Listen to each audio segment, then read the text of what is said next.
Yeah, so pretty much, the podcast is Voices of the Industry, and we put this together to kind of get some insight into, different aspects and fields of working in the film, television, even games, and the overall entertainment industry. So we thought it was a great opportunity to reach out to you. Today's guest, we have Eric Edwards with us today. What's up, guys? How's it Yeah, going, Eric? Thanks for having me. yeah, and co-hosting with me today, we got Lucas with us. Lucas the man. Hey, hey. There you go. And yeah, man, Lucas told me that for a few years now, correct me if I'm wrong, I believe it's about 5 years that you've been putting together this event for fans of Back to the Future to get together by the shopping mall. The famous scene that we all know with Marty McFly is working with Doc.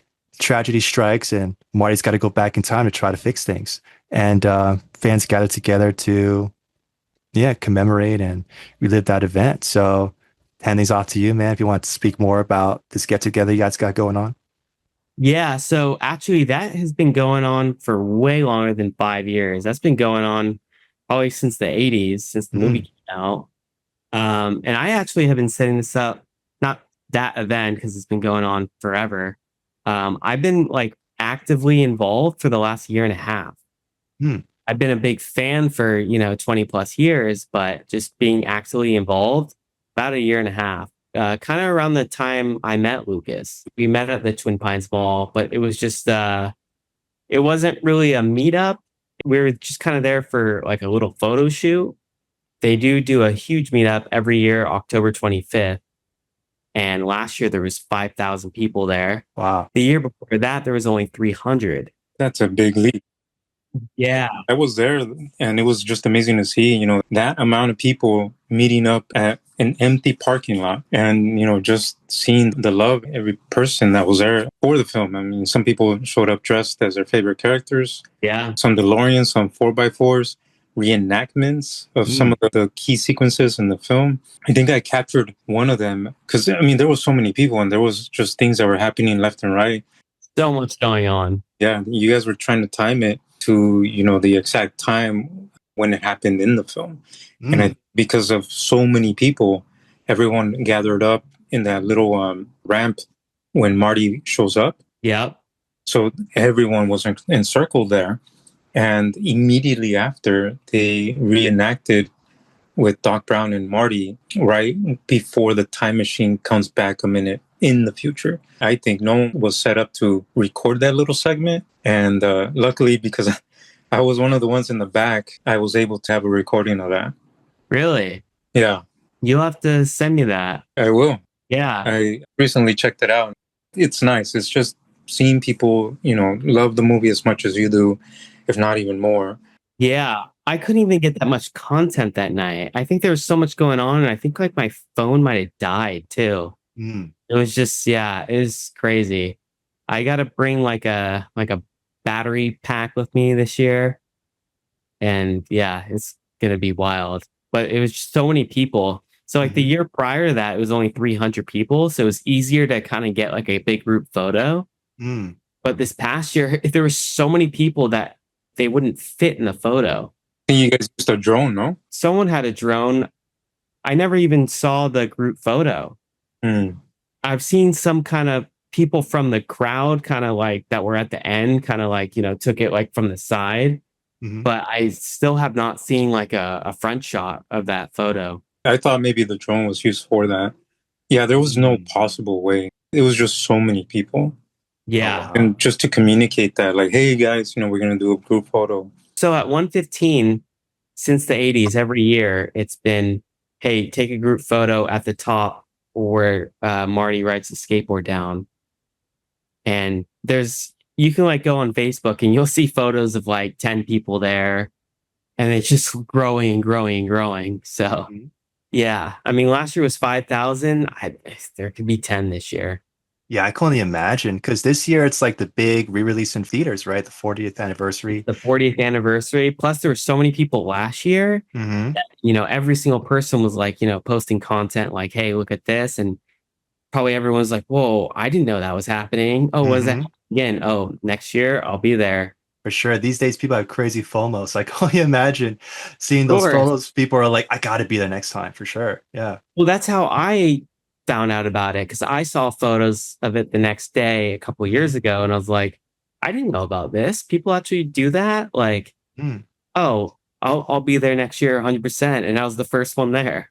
Okay, so in 2023, I was the first person there, and I got there like around like 9:30 or something. And I like just was the only one there. And I sat in my car, and then I saw a couple people walk up, and I was like, okay.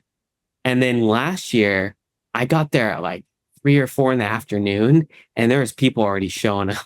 But again, it went from 300 to 5,000 in 1 year. Mm. That's pretty wild. I know. Crazy. Yeah. Yeah. And that's also because I was advertising a lot. Well, it helped, man. Yeah. Because I kind of feel like I would have been there, years before. I just didn't know it was a thing because it wasn't really advertised. Mm-hmm. And now that it is, it's like, okay, now I know about it and I want to get the word out to, other fans that would love to be there. Yeah, that's why I thought it was a good opportunity to talk to you about it because, yeah, I mean, we're still, small podcast. We're slowly growing. We don't have that much of a reach, but still, I think just to be some level like a part of that to help kind of spread the message and kind of spread awareness that, there's something that's going on. People should definitely take part in it. And yeah, we definitely want to tell all of our friends and family who are For fans of the sure. film to definitely go check it out. For sure. Even if you're not a fan of the film, which I would find hard to believe, but you could still go there. It's just fun. It's like a big car show. Mm-hmm. And like, there's so much cool stuff going on.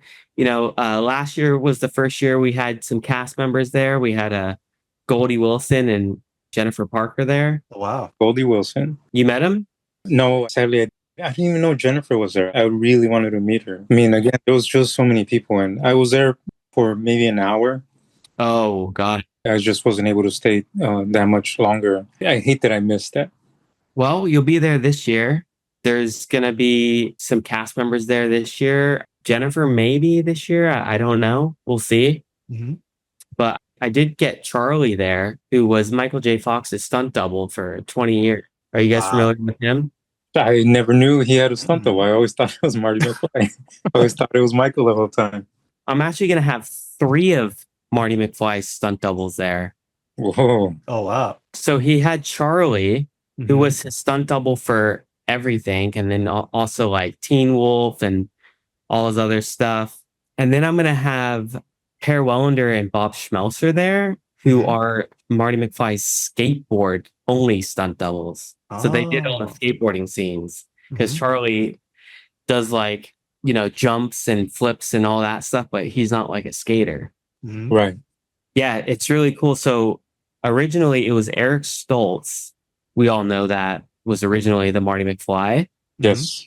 They hired this guy named Bob Schmelzer and Per Wellender. Bob Schmelzer was Eric Stoltz's stunt double because he was taller and kind of lankier, like Stoltz. Mm-hmm. And then Per was J.J. Cohen's stunt double. And if you're not familiar, J.J. Cohen is in Biff's gang. He was the guy who like picked up Marty and was just like, Dork thinks he's going to drown in the diner. Do you remember that? Yeah. Yeah. And then he was also like in the car, like when it crashed in manure. So, but then when they did the switch from Stoltz to Michael, Per was kind of shorter like Michael. So then he stepped in and he was the skateboard double. But then they also had like, it's kind of complicated since they already filmed most of it. They still kind of used some of the old footage and like put it together.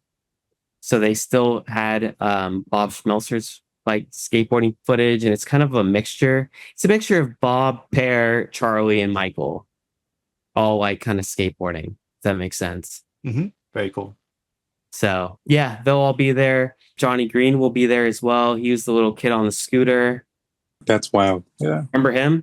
Yeah. Yeah. Yeah, and he was, all around for all that skateboarding chase scenes, and he worked with all of them. And Johnny told me, he's just like, yeah, I did the scene first with Eric Stoltz, and then I did it with Michael J. Fox. And he's just like, when Michael J. Fox came in, like, he's just like, the whole vibe just changed completely. And he's just like, everyone just seemed so much more like enthusiastic, and this was going to be like the greatest movie of all time. And yeah, it was pretty cool.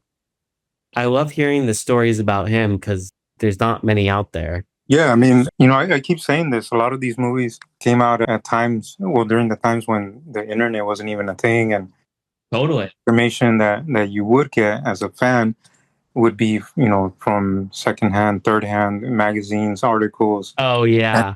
things like that. So if you're trying to, just dive deeper and deeper into this, it's just almost impossible because whenever you do find information, it's probably, months, years, decades after the fact. And, these people might not even be around to like, meet up or just question them. Even if you had the possibility of meeting them to ask these burning questions that have stayed with you. Yeah. And like nowadays, everything is just, it's at your hands. And, there's a flip to that too, because anything that you do read is other people's opinions and views on whatever it is. So the information might not be 100% pure. For sure. And it's great. Every single person I ever meet that was in the movie or, like was a cameraman or something involved, they all have some cool, unique story. Mm-hmm. It's just really interesting to hear. Like all they say, like, oh yeah, like no one knows this, but I was hanging out with Michael. I'm just making something up. Like we are hanging out and then he like just tripped on a curb and fell over and then we were laughing and like and it's just stuff like that, like For sure. no, I didn't know that happened, It's just yeah. I don't know. It's really cool. And yes, my favorite movie of all time. And it's just surreal to be at these locations and then especially meeting the cast members. I watched you on TV a trillion times and now you're right Face in to front of me. face. Yeah. Yeah. You know what I mean? And it's like, oh, you like remember my name and I have your phone number now and it's you come to these events. It's just cool, you know? That's wild, man. Let's see. I was 11 at the time. So in fifth grade, our trip, end of the year field trip was to go to Universal Studios. So Okay. time, Back to the Future, the ride was still going. Yeah. So, my mom gave me like $20 to spend on whatever, food or anything. So I remember I was able to go on the ride, I think 3 times because one of our classmates, the guy's name was Eric. Okay. One of our classmates needed to be in a wheelchair. And because he was in a wheelchair, they would pass us to the front. So because of that, I got to ride. Push them through and like, hey, going on. Yeah, so I was able to enjoy the ride with my classmates 3 times. And, by the end of the day, as fun as it was, the only thing I could think of to purchase with my $20 was like a booklet of the Universal Studios where it had an article about Back to the Future, the ride. Please tell me you still have it. I don't, but I have a picture of me holding the booklet, spread right there. It's a picture of me and my classmates with my fifth grade teacher. So that's awesome. Yeah, and I wanted to get it, that way I can share with my brothers. Yeah, and show my mom, oh, this is where we went. So for sure. But yeah, sadly, I don't have that booklet anymore. But I do have a picture. One of the fondest memories in fifth grade. Yeah, I was lucky enough. I kept the map. When you like walk into Universal or Disneyland, they give you like a map of all the rides. Yeah. I kept a map that just because it said Back to the Future on it. When I knew that they were closing it, when it was they're like, hey, we're closing in a couple months, I was like, oh, I'm keeping this. This is the last time I'll ever, ride the ride. So I kept that. But for sure. yeah, I don't know. I honestly like I love memorabilia and stuff, but I still don't even have much. Like I know so many guys that just like their entire walls are covered and they have like whole rooms. Like I'm sure you've seen that. Even, every, Ghostbusters or Star Wars or whatever. There's tons of people that just have their whole rooms just covered. Next month is my pride and possession thing that I bought that I'm picking up is the Madrid skateboard, the purple one that Marty rode. Nice. I wanted that skateboard since I was a little kid. I'm sure you guys probably did too. I wanted the hoverboard, man. Nice. Like a real one? Yeah. I mean, they were real, man. You could tell me they weren't, but they were real.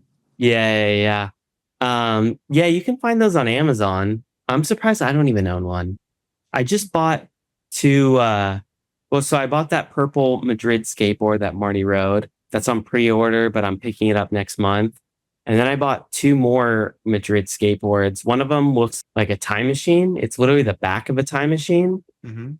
And then another one is like the California plate that says like at a time. Yeah. So I have those two and soon to be three. And then I should probably buy a hoverboard to kind of, have it all. Yeah, complete the set for sure. Yeah. Well, little by little. And then I got to get Jason's hoverboard too. The monster one, like those bigger ones. Hipple, that was Tom Wilson's. That was best. That was the best one. Jason had like the white one and had like the red stripes through it. Oh yeah, I remember that one. Oh, cool. Yeah. Yeah. And then there was Ricky Ding Logan's and Spike's. Yeah. I've met all of them. They're all really cool. Luckily, all the cast members are super cool. So yeah. There's like a couple. I'd love to meet Mr. Strickland. He is very old. Yeah. It has to be very soon. He's like 95. Wow. Oh, geez. Like he's doing New Jersey Comic Con next month. He was also in Top Gun, which was a great movie. Mm-hmm. That's right. He was also like a teacher of sorts in Masters of the Universe. Similar role, I guess, to his Back to the Future role. I haven't met him, but I've heard, and it just seems like he's actually just like a nice guy. He's not all like military type. You know what I mean? Yeah. Like how he plays in the films. So in November of this year, we're doing an Enchantment Under the Sea dance. That's right. That's coming up. Have you guys been to that church yet? Never, man. I've always wanted to, and I have opportunities where I can, go visit the Marty house and Doc house, but it's not as fun if you're not going with someone, or say, the other fans with, like, say, the DeLorean are not there, because it just seems like it won't be as special. So I'm still adding and waiting, for those things to happen. Yeah. I was supposed to go when you guys were doing the photo shoot across the Burger King. You were there. I was there, but I didn't stay because you guys were going after for the studio photos, but I had to go. How cool was that place, though, that I took you to? I enjoyed it because, like how you were saying, the Burger King is right across the street. And as soon as I get there, I know it, like deja vu, from just the movie. And I want to say that I've driven by there once at nighttime. So there was that feeling of deja vu. Yeah. But seeing it, in the day and from the angle where it was actually shot, you're really there, So if you live in Southern California, I mean, there's just so many places that you've probably passed by and not know. Absolutely. Michael, so do you remember the scene? It's the very beginning of Back to the Future. Mm-hmm. He's in Doc's workshop and he kicks open the gate. He has a skateboard and then he passes Burger King, jumps on his skateboard. He rides onto a truck and a truck pulls him across. You remember that? Yeah, that's a pretty cool scene. Yeah. So there's that Burger King, and then across the street, there's this orange brick building. My buddy Lance saw that building up for lease. And he's just like, are you kidding me? He's just like, of course I have to get that. He owns equipment rentals for camera equipment. So he was looking for a spot and he's just like, oh, it's sold. I don't get the price, I'll take it. It's really cool. So it's like a Back to the Future themed camera equipment studio. Oh, wow. They rent out equipment and then they also have this huge room. And that time that Lucas and I were talking about, we had a time machine pulled into there and it's this big white screen, and it was just kind of this little meetup. There's probably 100 people there. They had food. We had other we had some of the Marty trucks, a couple of their DeLoreans there. It was fun. And it's just right across the street from the Burger King that was in the movie. And that brick building was also in the movie technically too. Yeah. No, that's great. Yeah, it was really cool. And then after that, we went to Marty's house and we got 2 of the trucks and 2 DeLoreans parked on the driveway of the house. That was really cool. I have a few questions about that. So, I imagine you have to get permission from the current owners of the house. Totally. So those owners have owned the house since the 70s. Oh, man. Yeah. And same with the house directly next door, which is, it's also it's in some shots technically too. They both have lived there since the 70s. And they are super cool. If you ever go there though, it's remember, it's not owned by Universal. Those are private residents. But I am lucky enough. I have their phone number, and I don't want to burn the bridge and overdo it. For sure. But I can just shoot them a text and say, hey, would it be okay if we came by today and we parked the cars on the driveway? We'll be super quick, and usually I like to throw them, $100 or something. But I like to limit that to like tops like twice a year because I don't want to be annoying. That is a very cool privilege that's an option. Like I was saying, I could go visit, but it wouldn't be the same. So going to an event like where you guys set something up like this, then that would be worth it, because then you feel more welcomed, and you're not just someone randomly showing up. For sure. Lucas, so the first time I ever went to that house, I was by myself. I think I was like in the area, and I was just like, okay, I know this house is around here. Let me look it up. Oh yeah, it's whatever, 3 miles away. All right, I'm gonna go. I pulled up there, and honestly, I was like, I don't know the right word, like maybe embarrassed. I didn't even get out the car because I just felt uncomfortable because it's like, this is somebody's house. And I just kind of just pulled up there and like kind of took a couple photos and kind of drove up the street like, twice. And then I was like, I don't want to be a weirdo and disturb anyone. And, I mean, I've talked to the owners, and I was just like, so what's it like living here? Like, do you have people showing up all the time? Like we have people showing up every day. I was like, do you ever get people that are just like disrespectful? And they're like, mostly everyone's really cool and respectful, but like sometimes people just walk up like they own the place, and they're just like looking through the windows and kind of like trying to get into the garage. And yeah, and it's just like, yo, like that's someone's house. Yeah, and those are the type of people that will ruin, Exactly. Yeah. That's why I don't want to like overdo it. And I always, offer them some money, and I'm, super thankful and very respectful. Don't leave any trash. And yeah, there are people that could just ruin it like that. So I could never. And honestly, I don't know how they could live there. Yeah. Never. Could you imagine like right now, someone's like in your driveway taking photos of your house? Like, how uncomfortable does that sound? Oh, I guess privacy is out the window, man. Yeah. And had no idea, like, when they got approached by Universal. I've asked them, and they're like, yeah, they approached us, and we denied them, and they kept coming back, and they're just like upping their offer. And then we're finally just like, okay, like, sure, fine. But they just thought like, oh yeah, we'd make, a little bit of money, and, that's it. We'd never hear anything again. And 40 years later, people are showing up every day. Wow. So I have a question then. Yeah, man. So when Universal approached them, like I guess for the property, did you ask them like why was they picked that house specifically? I mean, I have an idea as to why. It's because the towers. Yes, right. Originally in the script, it was going to be like those towers getting like electrocuted or something instead of the clock tower, and then it would like bounce onto the house. Okay, that makes sense. And that idea got like scratched, but they already had like contract with them or whatever. So they're like, oh, we'll just stick with the house. We already, you know what I mean? Okay, yeah, because it did change in the script quite a bit. So those towers make that background of the house iconic. Seriously, it does. That's like what makes it stand out. Because the house just looks like a typical kind of like San Fernando Valley home. But as soon as you pull up and just see those towers, you're like, that's it.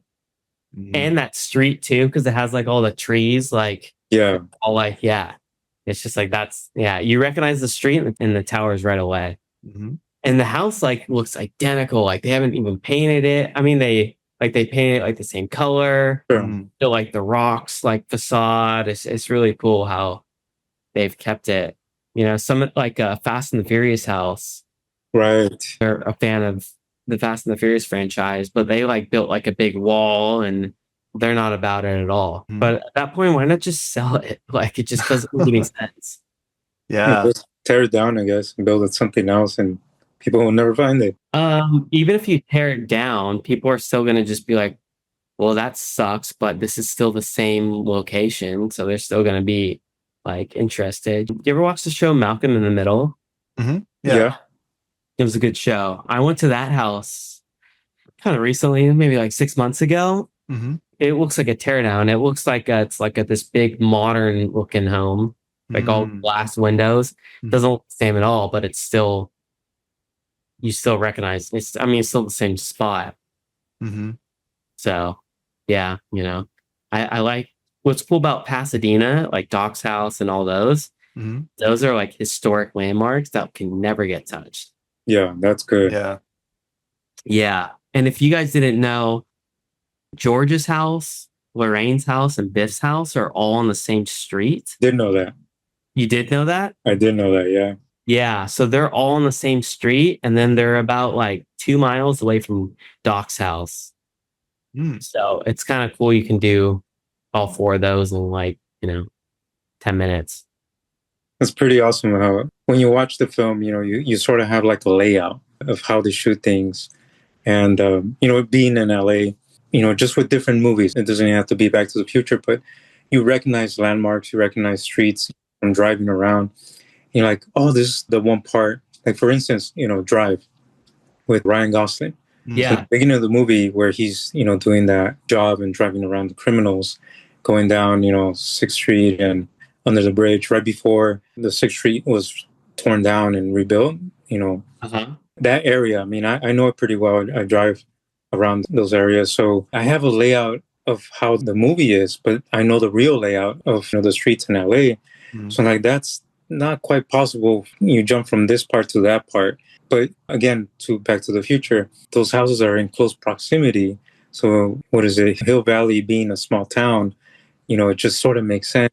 And you're literally stepping into, movie magic, except the clock towers, at the Universal lot. So that's miles away. But at least those houses, it just makes us feel like that small town. Isn't that great? Lucas, did you get a chance to go to FanFest? I didn't, man. FanFest. That was crazy. You guys are familiar with it, right? Yeah. Well, it's on my bucket list, man. I haven't even gone to the San Diego Comic-Con. That's on my list, too. That is the best Comic-Con in the world. It's on my list, man. George Lucas was there.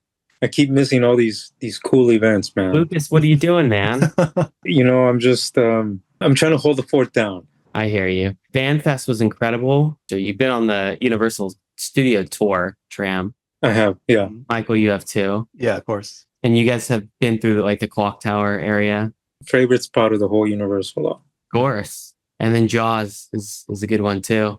Yes. But yeah, so it's basically like you just pull up there and you just get off and you can just roam. There's no time limit. Fan Festival's from like 6 p.m. till 2 a.m. That's right. You posted that. There was a bunch of people that showed up, and I think I commented in your clip, I was like, I can't believe it. I'm going to miss this.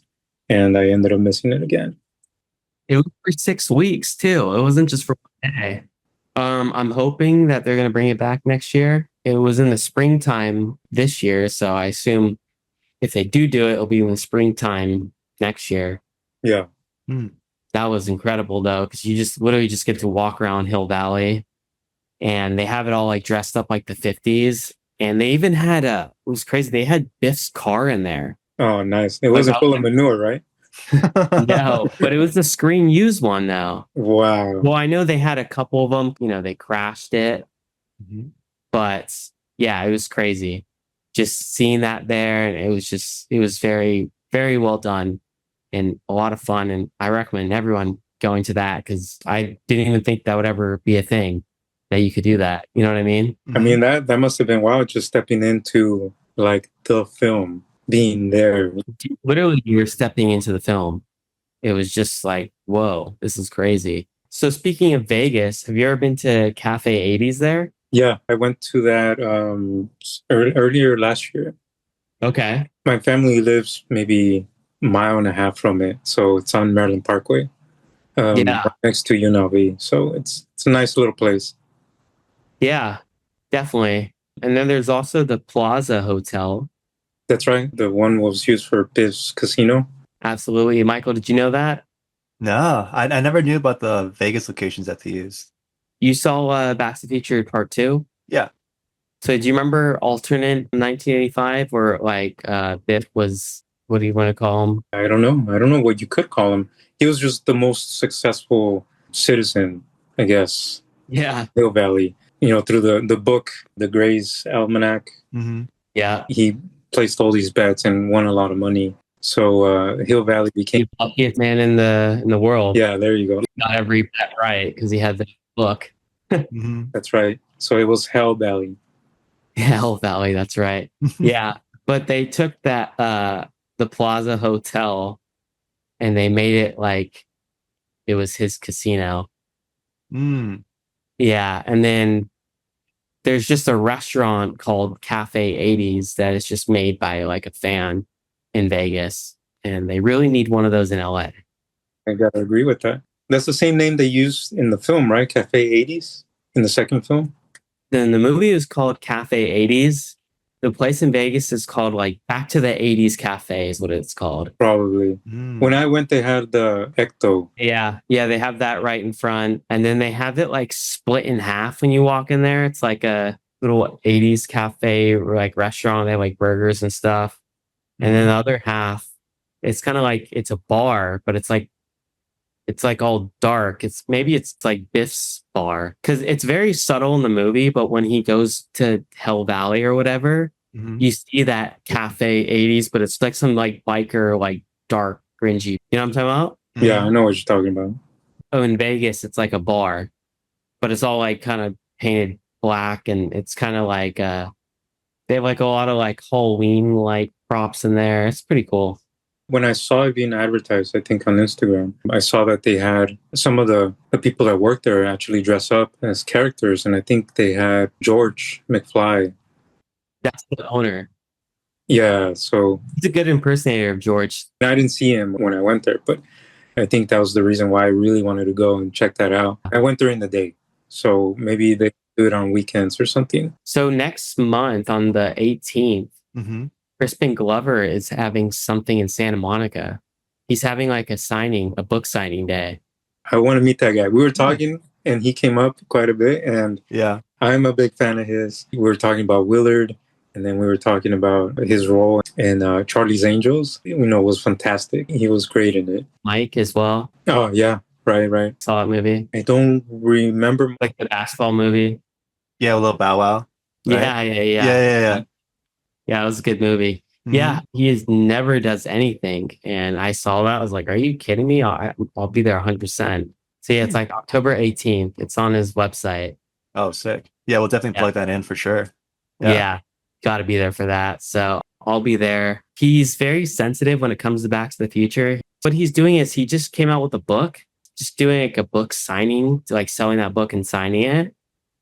I don't know if he would sign a Back to the Future poster or anything. I'm probably not even going to try.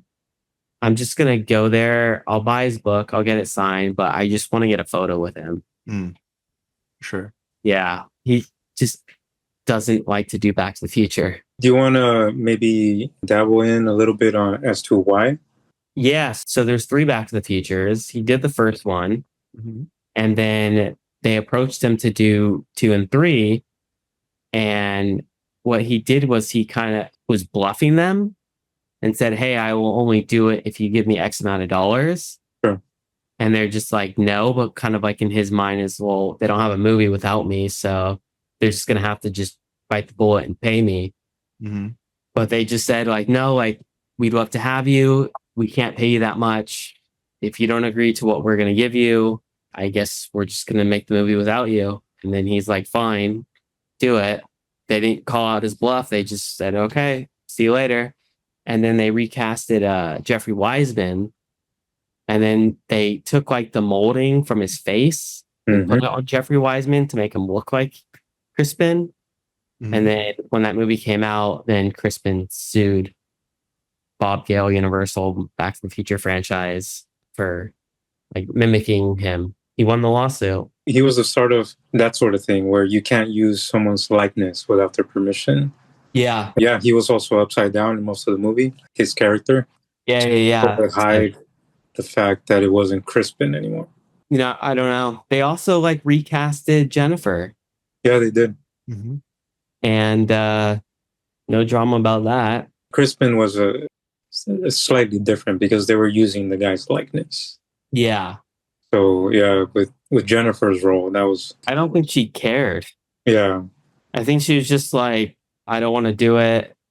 Thanks for the offer. Just recast me with whoever you want. You know what I mean? Hmm. Yeah. So I don't know. It's just, it is what it is. But yeah, he's still really sensitive. I've had friends that have met him. Like I have a buddy who has a DeLorean time machine and he met Crispin and he just said, hey, would you sign my car? And Wow. and at first he said no. And then he's just like, okay, like I will sign it if you promise this is just for you and this will never end up on the internet. Like you'll never take a photo and post it. My buddy said, yeah. And he honored him on that. He has like a photo of him signing it and a photo with him, but he honor what he said because I don't want to him off, you know? Yeah, yeah, for sure. So Wow. yeah, I don't know. I'm gonna see him next month. I feel like it's better just if I don't ask him to sign anything like that. Just, hey, I'm gonna just get a photo with you. I'm not gonna wear a Back to the Future shirt or anything like that. Just, you know. Hmm. So yeah, that'll be fun. Seeing him besides Strickland is like I've pretty much met everyone.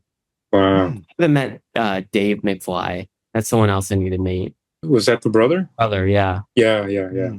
That's like someone else I need to meet. And then that's like mostly it. I'd love to meet Steven Spielberg and Robert Zemeckis. I've met Bob Gale. Nice. Oh, wow. Have you guys came across like Zemeckis or Spielberg? Nah, man. The only famous people I've ever met was Arnold, Drew Carey, McFarlane. Seth MacFarlane's a big Back to the Future fan. I met Todd McFarlane. Who? He's the creator of Spawn. He drew Spider-Man. Oh wow. Yeah, yeah. So not Seth, but yeah, not anyone from Back to the Future cast. Got it. But hey man, if you come to the mall, you will. It's on my list. I'm not gonna miss this one. I mean, I was there last year. I want to see how it grows this year, and hopefully I'll be able to stick a little longer. I have my camera equipment with me, so I'll be able to capture some more material. I'll share that clip with you. Oh yeah, yeah. Just show it to me. Yeah. I don't even know if I saw that happening. But yeah, not a lot of people did because again, everything was scheduled, so everyone, at least the performers, were trying to hit the beats, according to that time. And mostly everyone was focused on Marty McFly coming down that entrance. So their backs were facing him. Since I was in the back, I was able to capture that. And by the time everyone started noticing, they were already done with that. Because it's only like 30 seconds worth of performance. Yeah, seriously, it's just happened so quickly. It's all you can do. But yeah, my buddy is hosting this meetup. It's also October 18th, the day of Crispin, but this is in the morning. It's going to be at Lyon Estates in 1955. And it's just that like big piece of field. That's in Cucamonga, right? It's in Chino Hills, which is near it. Oh, okay. Yeah, so it is pretty far. It's right next to the women's prison. Luckily, that land hasn't been developed yet. That's a cool little spot. There's been a bunch of scenes there. It was in all three movies. Mm-hmm. And then October 21st, as I said, I'm getting that skateboard from Madrid. Nice. They did a pre-order and it's set for October 21st, which is, Back to the Future Day. Yes. So I'm picking up my board as long as a bunch of other people doing it. And then they're going to kind of have like a little party there. So that'll be fun. Mm-hmm. And then also near it is like a mile down the road is DeLorean Motor Company. Nice. Have you guys ever been there? Never have, man. Have you seen it on Instagram? I have, and it's cool because now they're, reshelving the stock panels. So if you own a DeLorean and, looking for something like that, now you have a place to find these things. Yeah, it's just like a little DeLorean dealership. They sold them too. They have probably 40 cars there. Oh, wow. Yeah, and Really they're all cool. lined up. It's pretty cool looking to you're like, whoa. Yeah, so that's cool. We might do a little tour of the place. Nice. Yeah, because he bought a lot of the parts from Ireland where the cars were built in the early 80s. So he has all those parts still, which is pretty cool. And they have another one in Texas and another one in Florida. Okay. So keeping the cars alive. Yeah, for sure. Such an iconic car. Just touching up on the film a little bit, how it changed from being a fridge, and I guess it was a nuclear test site at some point. Yeah, that was in the desert instead of the clock tower. So what are your thoughts on, say, I mean, it's so iconic now. Like, no one would think of any other car used for such an iconic movie. I mean, what are your thoughts on that? I think it made it cooler. And then it also kind of brought in car enthusiasts. And then also they got rid of it because they didn't want kids to lock themselves in refrigerators. Yeah. Just a refrigerator, like over a car, especially a cool car with like gold wing doors. And, that was a great move on their part. Mm-hmm. And then, with Keanu Reeves, Bill and Ted came out a couple years later and they're in a phone booth. Right. Mm-hmm. Great movie. And the phone booth is still cool, but can't beat the car. No, I don't think anything can. Yeah. That phone booth is at the Valley Relics Museum. I posted a lot of videos and photos there. It's that big room with all like the neon signs. I've had like the cars in there. Mm-hmm. Lucas, I don't know if you're familiar. I don't think I am. Okay. Yeah. If you look back like on my Instagram, it's an airplane hangar and it's massive, but it has just tons of neon signs like Bob's Big Boy, like Mel's Diner, Yeah. like iconic restaurant signs. And it's a really cool spot. But they have one of the string used Bill and Ted's phone booth there. That's pretty awesome. Yeah. My brother ended up getting his hands on a phone booth. Not a Bill and Ted one, but just happened to land on. And now it's sitting at my mom's living room. So we just have a random phone booth sitting in there. Inside the living room? Inside the living room. Not working, but it's just there. So it's sort of cool to see. Sometimes I step in there and like, man, there's no phone, but it's wild that those things were invented so that you can step in and sort of talk out in the public. That's pretty cool. Yeah, I would be down to have one of those. I mean, in England, they still have those iconic red ones. Mm-hmm. Yeah. I don't think they'll ever get rid of those. They may have a phone in them, but I think they just left them. Yeah, it would seem like taking it out would sort of, I don't know, diminish, your idea of what London is supposed to look like. Yeah. That and the double-decker buses. Yeah. Like, I mean, they have those in Hollywood. Yeah, every time I come across a phone booth, I just have to take a picture with it. A red one or just like one from Bill and Ted? No, like a regular one, I meant. Yeah. You see them, but there's no cords anymore. There's no phones. It's just there. It's like it's just slowly disappearing, man. Slowly disappearing. Yeah, I still see old payphones randomly. Mm-hmm. Like just kind of just sitting there like at a gas station, and it's just all like ripped up. It's kind of just a little thing from the past, Mm-hmm. I don't know. I like keeping things alive like that. I could see them kind of coming back in a way as like a nostalgic thing. Mm-hmm. I don't know. It's just something cool to have. So yeah, guys. Do you have any other like questions for like Back to the Future related or? I have one. Of all the time travel movies, I mean, you're probably going to say Back to the Future, but which one would you say represents time travel the best, even though it's theoretical? And Back to the Future, Bill and Ted. I mean, there's a couple other ones that I've seen that are just kind of, I don't know, whatever. But Back to the Future is number one. Bill and Ted is really good, but doesn't come close to Back to the Future. I don't think I'll ever see a movie for the rest of my life that me personally, I will say that's better than Back to the Future. Mm. There's better movies, but I don't know. I like what I like. You know what I mean? Mm-hmm. Yeah. Do you have one? Something that I'm not thinking of, maybe? Well, there's the Terminator has time travel. Okay. There's that movie with Ethan Hawke that has time travel. Ethan Hawke? I don't know. I forget what it's called. Predestination. I never saw that one. I recommend it. It's good. He plays 3 different people, I guess, in 3 different stages in the movie. But he time travels to the past to try and stop things from happening. But in the movie, which is similar to the way Back to the Future does it, it's instantaneous. There's no time traveling like, say, in Star Wars, where you're going from one location to the next. It's like a 5-minute ride to get there because you're in this tunnel, right? Like So in Back to the Future, I think the idea was that they didn't want to see the process. Like from A to B, traveling should be instantaneous. So when the car flashes, flash of light, you don't see it. You just appear. You disappear from one place and you appear in the other instantaneously. And that's how they do it in Predestination. Say in Terminator, I want to say it's instantaneous too. Bill and Ted has that tunnel like I was talking about. So you actually see, like, I guess the further back you go, the longer the ride is. Interesting. So not a lot of, movies treat it the same way. There's another movie called Primer, and it's a grueling experience, for you to travel to the past.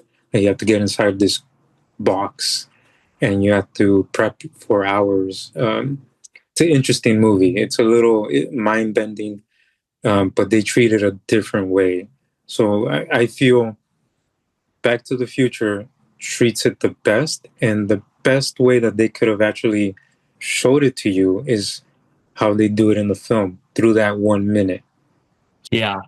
Doc explains it, and if you really think about it, the car disappears at 1:19. Yeah. Right? It's 1:19, and then a minute later, the car reappears. Right. So what better way to show someone how time travel works where, it'll happen in your lifetime? It's only going to take a minute of your life for you to watch it in real time. Yeah. Because when the car disappears, the time is only 1 minute difference. Well, because remember he put it on Einstein, but it was just instant. And he's just like, see, the clocks are a minute apart. Right. They were identical a minute ago. Yes. Yeah. So what better way to explain, something that you can visually see, show, don't tell. Yeah. I think that's perfect. It's the perfect movie. Yeah. It really is. And I'm glad that we're keeping it alive. Oh, for sure. Yeah. And it's just, these fan meetups are getting bigger and bigger too. Everyone, all walks of life are all like, oh, I have to be there.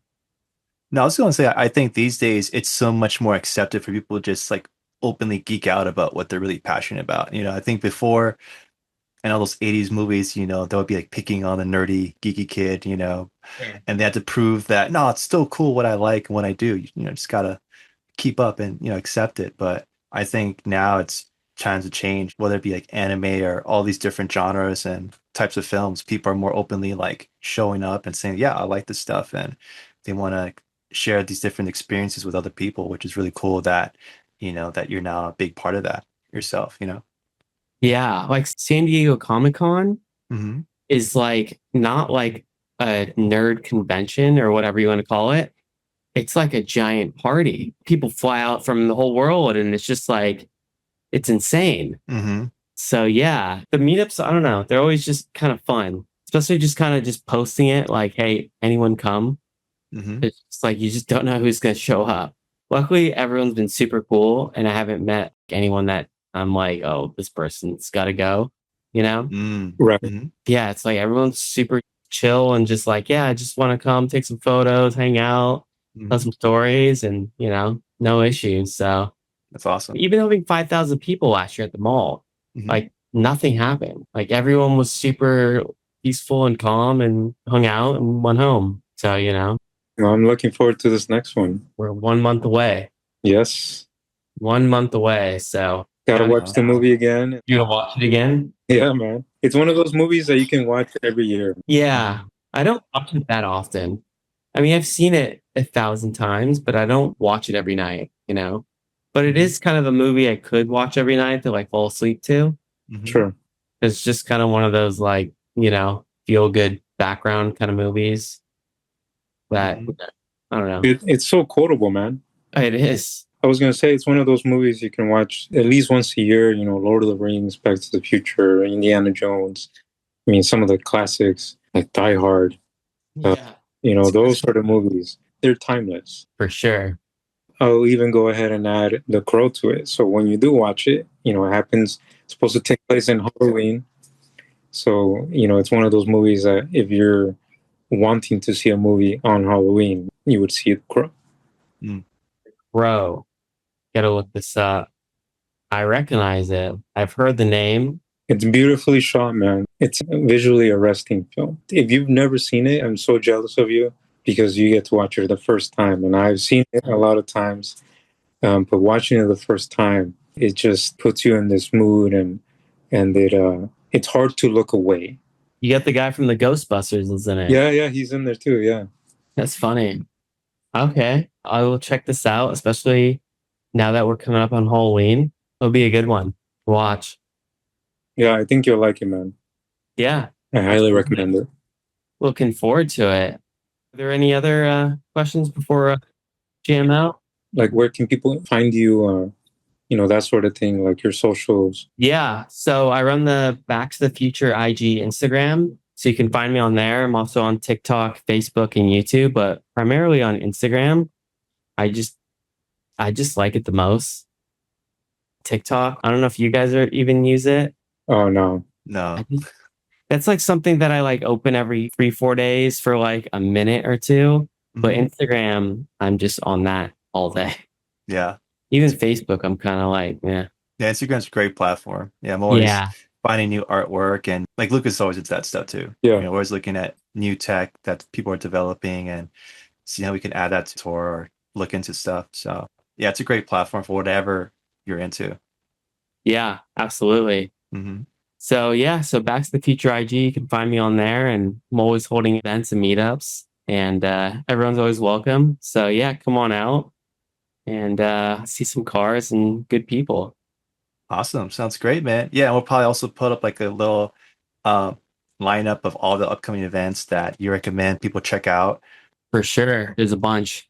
Yeah, so I could probably shoot you an email and you could just email me back like all the dates you think are coming up. Yeah, for sure. We'll definitely try to have this out probably before the whole Crispin Glover book signing. We definitely want to get it out. Yeah, that's on the 18th, so it's like about 3 weeks-ish. Yeah, so we'll try to get this out before then so people can check it out, hear about it, and be like, oh, I didn't know that was coming up, and try to make time to head out for that. I hope I can see you guys there too.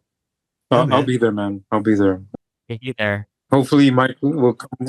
I'm going to count on you too. Lucas is everywhere, man. I'm trying to come out to things, but I just been super bogged down, but I got to try to make some time in the future for sure. Santa Monica, man. And it's at night too, I think. I think it's at like 6. So yeah, hope to see you guys there. And yeah, thanks for having me on, and we'll be hanging out in the future. Sounds great, man. Looking forward to it for sure. Nice. Right on, guys. Well, thanks again. We'll talk soon. Eric, a pleasure. Man. Thank you so much for joining us. All right. Take care, bro. Take care. You too. See you guys. See you, man. Bye.